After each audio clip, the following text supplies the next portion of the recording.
Shalom saudara-saudari yang terkasih di dalam Tuhan Yesus. Senang rasanya bisa kembali hadir dan berjumpa di renungan pada hari ini.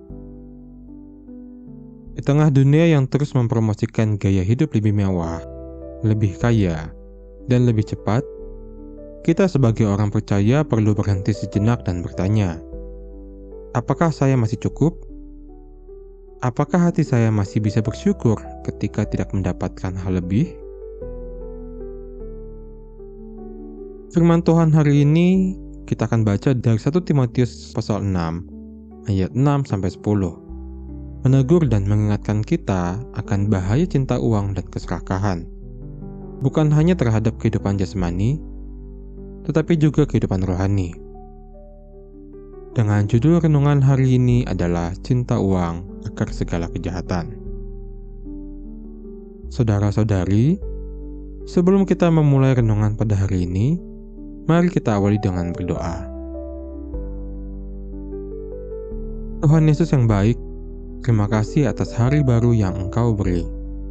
Sebelum kami memulai segala aktivitas hari ini, kami ingin duduk diam di hadapan-Mu, merenungkan kebenaran-Mu, dan membuka hati kami bagi firman-Mu pada hari ini. Kami tahu ya Tuhan, dunia ini penuh godaan, cinta akan uang, keserakahan, dan keinginan yang tak ada habisnya. Oleh karena itu, kami mohon bimbingan Roh Kudus-Mu agar renungan hari ini membukakan mata rohani kami, supaya kami belajar hidup cukup dan puas dalam Engkau. Jadikan hati kami tanah yang subur, agar firman Tuhan hari ini tumbuh dan menghasilkan buah. Di dalam nama Tuhan Yesus Kristus, Tuhan dan Juru Selamat kami. Haleluya. Amin. Saudara-saudari, mari kita baca kitab 1 Timotius pasal 6 ayat 6-10. Memang ibadah itu, kalau disertai rasa cukup, memberi keuntungan besar. Sebab kita tidak membawa sesuatu apa ke dalam dunia, dan kita pun tidak dapat membawa apa-apa keluar. Asal ada makanan dan pakaian, cukuplah. Tetapi mereka yang ingin kaya terjatuh ke dalam pencobaan, ke dalam jerat, dan ke dalam berbagai-bagai nafsu yang hampa dan mencelakakan, yang menenggelamkan manusia ke dalam keruntuhan dan kebinasaan. Karena akar segala kejahatan ialah cinta uang. Sebab oleh memburu uanglah beberapa orang telah menyimpang dari iman dan menyiksa dirinya dengan berbagai-bagai duka. Saudara yang terkasih, firman hari ini bukan hanya untuk kalangan tertentu yang memiliki harta atau kekayaan, tetapi untuk setiap kita yang pernah merasa, kalau aku punya uang lebih, mungkin aku akan lebih bahagia. Tapi nyatanya, semakin kita kejar kekayaan, semakin kosong hati kita. Karena keserakahan tidak akan pernah puas. Saudara-saudari, baru-baru ini Indonesia kembali diguncang dengan kasus dugaan korupsi di PT Pertamina yang menyebabkan kerugian hampir 1.000 triliun rupiah. Saya yang pernah bekerja di salah satu perusahaan efisiensi migas di Indonesia pun merasa terheran-heran. Karena uang yang digelontorkan dari pajak rakyat seharusnya digunakan untuk membangun negeri. Namun seperti yang kita ketahui, dana yang dikorupsi oleh segelintir orang itu karena rasa cinta akan uang. Mereka sudah punya semuanya, tetapi tetap merasa belum cukup. Inilah salah satu wajah dari keserakahan. Saudara-saudari, dari ayat dan kisah nyata sebelumnya, mari kita renungkan apa yang ingin Tuhan sampaikan kepada kita. 1 Timotius pasal 6 ayat 6 berkata, memang ibadah itu kalau disertai rasa cukup memberi keuntungan besar. Ibadah yang sejati bukan hanya soal aktivitas keagamaan, tetapi tentang sikap hati. Apakah saya merasa cukup dengan apa yang Tuhan beri? Keuntungan terbesar dari hidup bukanlah kekayaan materi, tapi ketenangan batin dan hubungan yang akrab dengan Tuhan.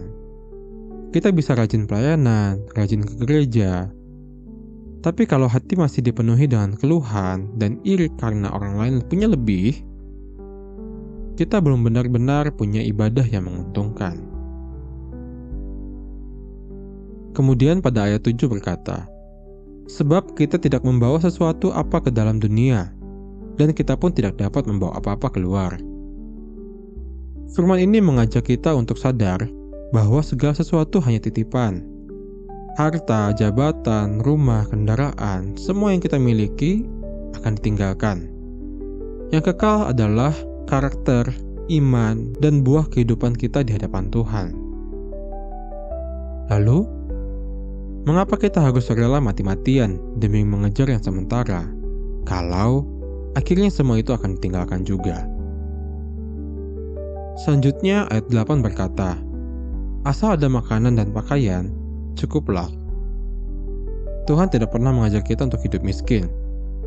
Tetapi Tuhan mengajarkan prinsip hidup yang bersyukur dan puas dengan kebutuhan pokok yang tercukupi.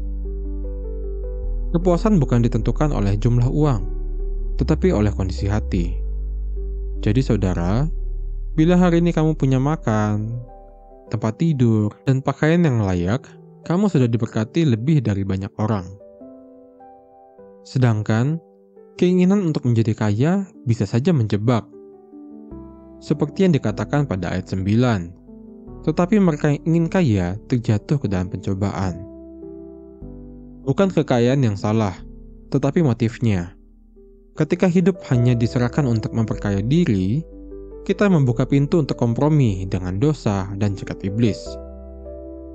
Contoh nyata di sekitar kita, adanya kasus korupsi, adanya kasus manipulasi keuangan, bahkan di gereja. Dan juga ada penipuan berkodok investasi. Banyak yang mulai dari niat baik, tetapi karena merasa tidak puas, akhirnya tersesat dan jauh dari jalan Tuhan. Terakhir, pada ayat 10 berkata, "Karena akar segala kejahatan ialah cinta uang." Firman ini tidak mengatakan uang itu jahat, tetapi cinta uang yang menjadi akar dari segala jenis kejahatan. Cinta uang bisa membuat orang meninggalkan Tuhan tanpa sadar dan menyiksa dirinya sendiri karena tidak akan pernah merasa cukup. Saudara-saudari, mari kita jujur di hadapan Tuhan hari ini. Apakah Anda merasa cukup dengan apa yang Anda miliki saat ini? Apakah Anda pernah mengorbankan nilai rohani demi keuntungan pribadi?